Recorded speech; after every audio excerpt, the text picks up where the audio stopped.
Hi everyone, it's Jimmy at Encore Tennis. Thanks for tuning in. In this video, we're going to learn how to hit a backhand drop shot. So let's get into it.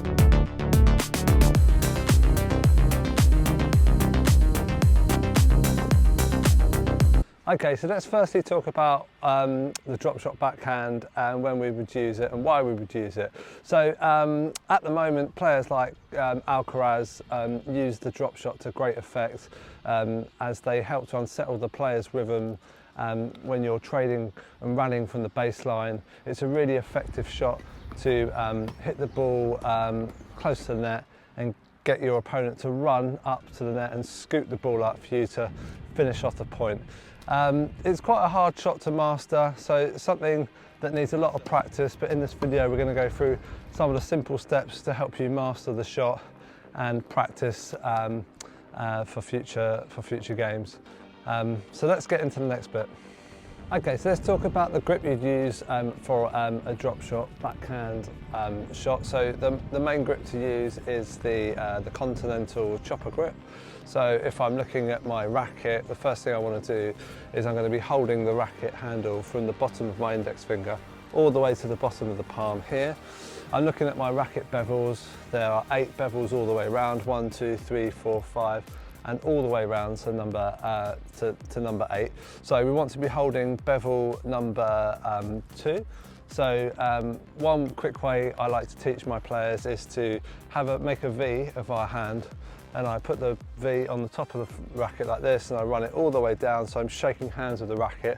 So you can see there I'm holding the racket on bevel number 2. So this is the main grip we're going to use to deliver the shot. And let's get into the next bit. Okay, so we also need to talk about positioning when and where we're going to hit a backhand slice drop shot, as it's a tricky shot to do.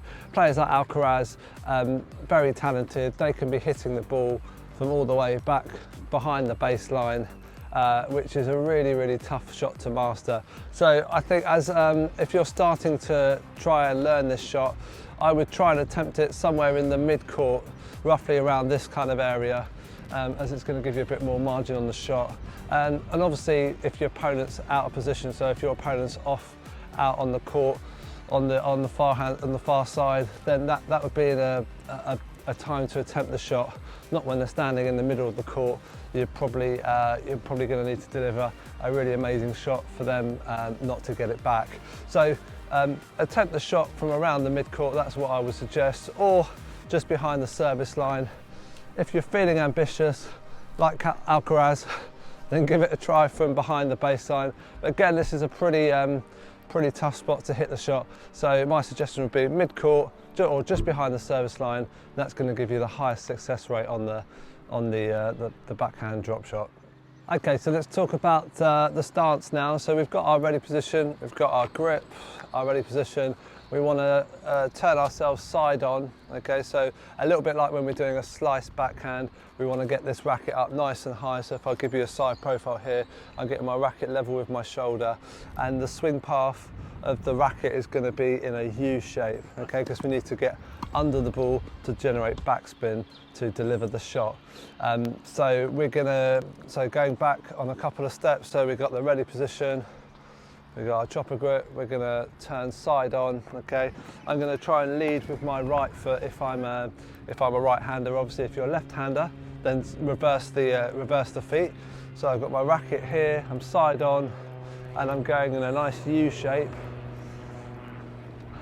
And I'm going to try and brush under the ball at 6 o'clock when I make contact. Okay, so just to go through the racket path again, it's really important that we don't follow through on the racket path because we'll lose control of the shot.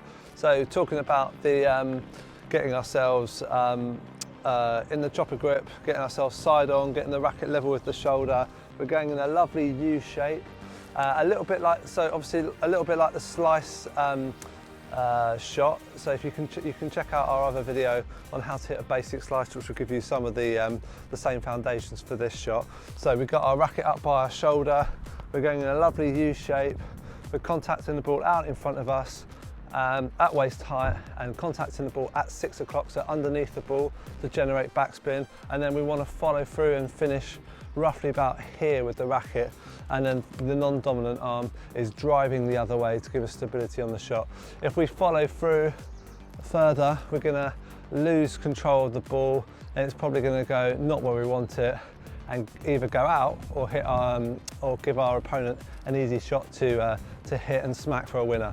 Okay, so another quick way of identifying a good drop shot is if the ball bounces more than twice inside the service box. So that's quite a good indicator that you've got a lot of spin on the shot and you've delivered a good backhand drop shot. So if I try here, there's 1, 2, 3. Okay, that was good. Let's go again. 1, 2, 3. Okay, just got that one. Okay, so that's a really quick tip to see and justify if you're doing well or not on the drop shot. 2 bounces in the box, service box, is what you want to achieve. Okay, so let's talk about the technical things that you need to do for the backhand drop shot now. So we know which grip we want. We want the chopper continental grip. So obviously the next thing we do is we're in our ready position, ready for the shot, and we want to be on our toes. We don't want to be on the flats of our feet, so nice and intense. Obviously split stepping as your opponent is hitting the shot towards you so that you can be on your toes and accelerate towards the ball in the fastest possible way. So on our toes, you want the racket out in front of you, not on either side, so that you can go equidistance to the shot. And then we're going to split step and we're going to rotate and we're going to go for the shot.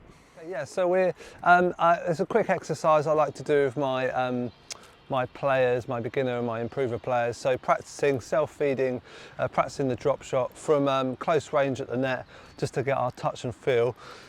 So what we do is obviously we get our chopper grip, we get ourselves side on, we throw the ball out in front. Doesn't matter if the ball bounces once or twice, but we're just getting used to that contact point at 6 o'clock. Self-feeding, so it's really controlled, a little bit like this. So it doesn't matter if it bounces twice. We're trying to get the slice, backhand, drop shot going. Not doing very well here. Go. So carry on. So once we've done a couple from the service line, if that's too easy, then we'll go back halfway between the service line and the baseline. And again, same shot, self-feed. Try and get the drop shot going from this distance. Again, we're really working on getting under that ball, contacting the ball in front, controlling the racket as it comes through the shot. And then lastly from the baseline, you could just do 1 or 2, a little bit more difficult from here. And then what we'd do, the coach would feed, and then the ball would be in live motion. So the ball would come from the coach, and the pupil would have to hit the drop shot whilst running in less controlled environment. But if we, and again, the coach could feed with the player on the service line, just to get used to that touch and feel on the shot, develop their confidence, and obviously move back further away from the coach to build it up from there. So yeah, give that a go, guys. Hope that was useful. Don't forget to like, subscribe and share, and we'll see you in the next video.